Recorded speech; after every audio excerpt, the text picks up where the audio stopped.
Welcome to this reading of the second chapter of The Secret Door to Success by Florence Scovel Shinn. My name is Joanna, and I will be reading for you today. Chapter 2: Bricks Without Straw. There shall no straw be given you, yet ye shall make bricks without straw. Exodus 5:18. In the 5th chapter of Exodus, we have a picture of everyday life when giving a metaphysical interpretation. The children of Israel were in bondage to Pharaoh, the cruel taskmaster, ruler of Egypt. They were kept in slavery making bricks and were hated and despised. Moses had orders from the Lord to deliver his people from bondage. Moses and Aaron went in and told Pharaoh, "Thus saith the Lord, God of Israel, let my people go, that they may hold a feast unto me in the wilderness." He not only refused to let them go, but told them he would make their tasks even more difficult. They must make bricks without straw being provided for them. And the taskmasters of the people went out, and their officers, and they spake to the people, saying, "Thus saith Pharaoh, I will not give you straw. Go ye, get you straw where ye can find it, yet not aught your work shall be diminished." It was impossible to make bricks without straw. The children of Israel were completely crushed by Pharaoh. They were beaten for not producing the bricks. Then came the message from Jehovah.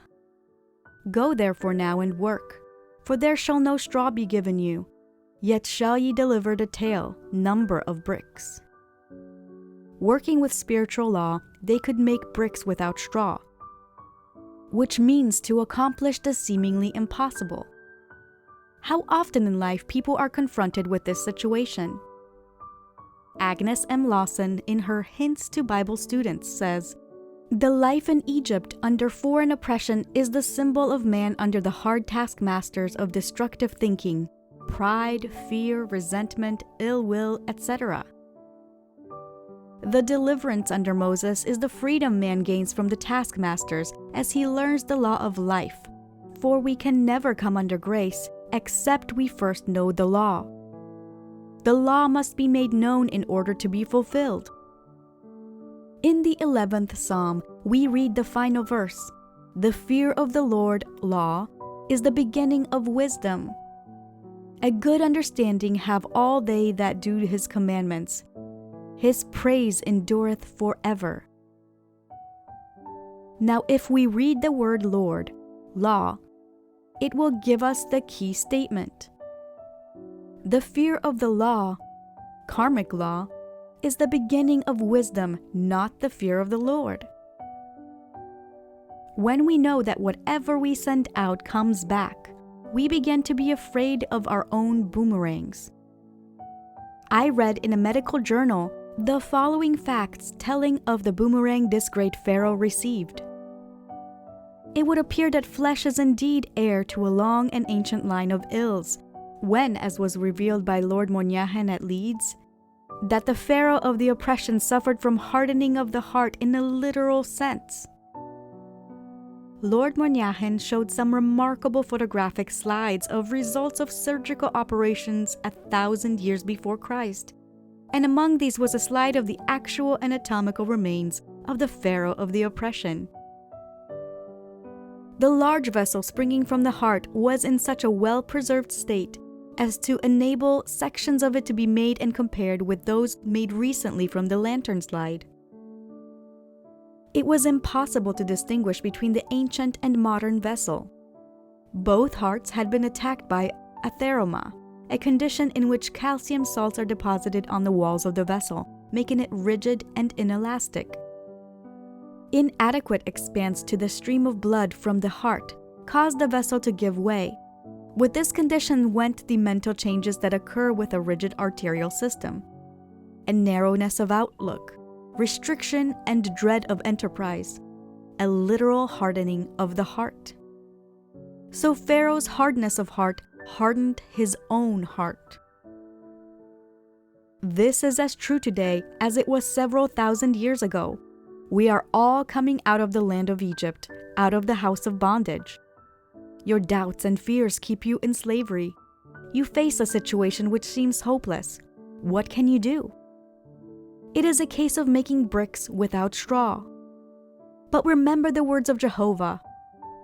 Go therefore now and work, for there shall no straw be given you, yet shall ye deliver the tale number of bricks. You shall make bricks without straw. God makes a way where there is no way. I was told the story of a woman who needed money for her rent. It was necessary to have it at once. She knew of no channel. She had exhausted every avenue. However, she was a truth student and kept making her affirmations. Her dog whined and wanted to go out. She put on his leash and walked down the street in the accustomed direction. However, the dog pulled at his leash and wanted to go in another direction. She followed, and in the middle of the block opposite an open park, she looked down and picked up a roll of bills which exactly covered her rent. She looked for ads but never found the owner. There were no houses near where she found it. The reasoning mind, the intellect, takes the throne of Pharaoh in your consciousness. It says continually, "It can't be done. What's the use?" We must drown out the dreary suggestions with a vital affirmation. For example, take this statement, "The unexpected happens, my seemingly impossible good now comes to pass." This stops all arguments from the army of the aliens, the reasoning mind. The unexpected happens. It is an idea it cannot cope with. Thou hast made me wiser than mine enemies. Your enemy thoughts, your doubts, fears, and apprehensions.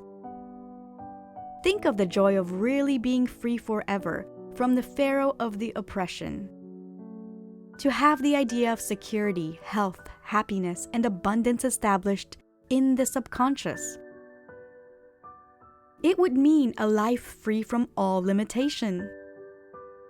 It would be the kingdom which Jesus spoke of, where all things are automatically added unto us. I say automatically added unto us because all life is vibration. And when we vibrate to success, happiness, and abundance, the things which symbolize these states of consciousness will attach themselves to us. Feel rich and successful, and suddenly you receive a large check or a beautiful gift. I tell the story of showing the working of this law. I went to a party where people played games, and whoever won received a gift. The prize was a beautiful fan. Among those present was a very rich woman who had everything. Her name was Clara. The poorer and resentful ones got together and whispered, "We hope Clara doesn't get the fan." And of course Clara won the fan. She was carefree and vibrating to abundance. Envy and resentment short-circuit your good and keep away your fans. If you should happen to be resentful and envious, take the statement, "What God has done for others, now He does for me, and more." Then all the fans and things will come your way. No man gives to himself but himself, and no man takes away from himself but himself. The game of life is a game of solitaire. As you change, all conditions will change. Now to go back to Pharaoh the oppressor, no one loves an oppressor. I remember a friend I had many years ago. Her name was Letty. Her father had plenty of money and supplied her mother and herself with food and clothes, but no luxuries. We went to art school together, and all the students would buy reproductions of The Winged Victory, Whistler's Mother, or something to bring art into their homes. My friend's father called all these things plunder. He would say, "Don't bring home any plunder." So she lived a colorless life without a Winged Victory on her bureau or Whistler's Mother on her wall.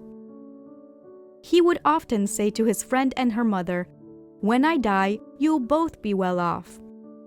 One day someone said to Letty, "When are you going abroad?" All art students went abroad. She replied cheerfully, "Not till Papa dies." So people always look forward to being free from lack and oppression. Let us now free ourselves from the tyrants of negative thinking. We have been slaves to doubts, fears, and apprehension, and let us be delivered as Moses delivered the children of Israel, and come out of the land of Egypt, out of the house of bondage. Find a thought which is your great oppressor.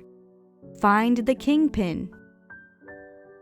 In the logging camps in the spring, the logs are sent down the rivers in great numbers. Sometimes the logs become crossed and cause a jam.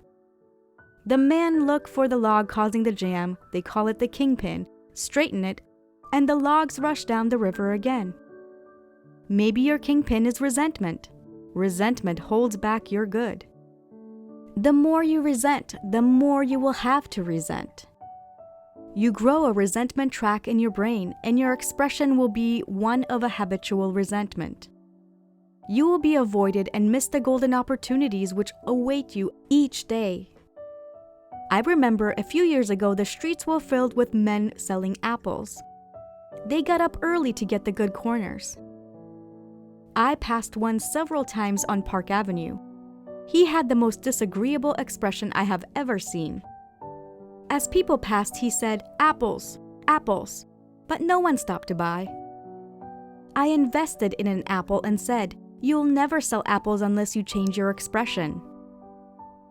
He replied, "Well, that guy over there took my corner."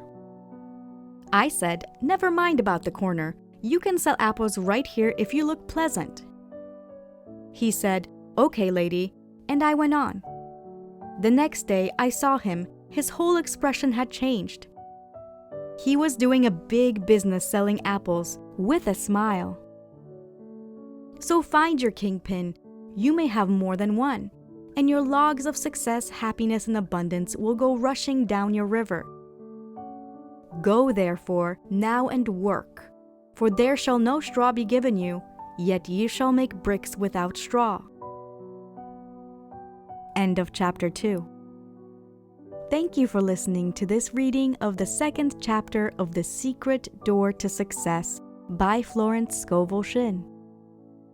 Comment down below and let me know what is your biggest takeaway from today's chapter. If you liked this video, found it helpful or valuable in any way, hit that thumbs up button. And if you're new to this channel, don't forget to hit that subscribe button and the bell notification icon to get notified every time I upload a new video. Because this year I am committed to helping you gain mastery over your mind and emotions. See you in the next video. Bye!